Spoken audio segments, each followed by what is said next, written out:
At narito na naman ang mainit na balita mula sa mundo ng social media na hatid sa inyo ni Madam Chika. Isang kontrobersyal na pahayag ang lumabas mula kay Senadora Amy Marcos na nagbigay ng mga kritismo tungkol sa mga desisyon at hakbang ng kanyang kapatid ni si Pangulong Bongbong Marcos at ang kanyang misis na si Liza Marcos.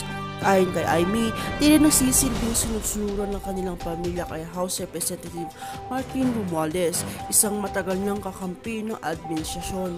Sa isang press conference na ginanap kamakailan, inihayag ni Amy ang kanyang pagkadismaya sa patuloy na pagtalima ni Pangulong Marcos at ng kanyang asawa sa mga desisyon ni Romualdez na isang malapit na kaalyado ng mga Marcos.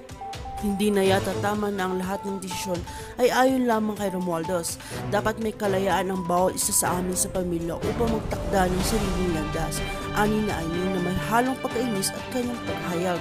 Samantalang ilang mga taga-suporta ng administrasyon ang sabing bahagi ng isang taktika ang pagiging malapit ng Marcos family kay Romualdez upang matibay ang kanilang pagkakapit sa kapangyarihan.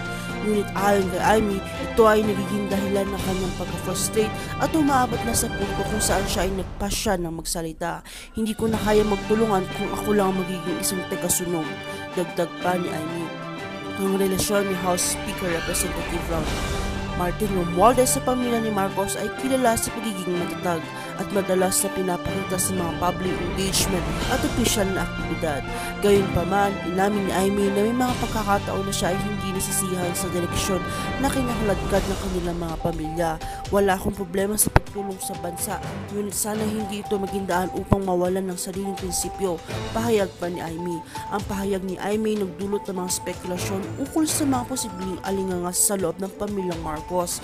Ayon sa mga eksperto, maaaring magkaroon na epekto ito sa mga susunod na hakbang ng administrasyon, lalo na sa mga darating na halalan. Ang mga pagkakaiba ng pananaw ni Amy at ang kanyang pamilya ay tiyak na makikita ng mga botante sa darating na mga taon at posibleng mapagbigay ng bagong direksyon sa politika ng bansa.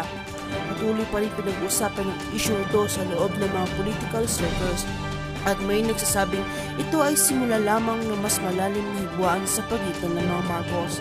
Ang tanong ngayon ay marami, ano ba ang magiging epekto ng mga pahayag ni Amy sa kanyang relasyon sa kapwa Marcos at Romualdez?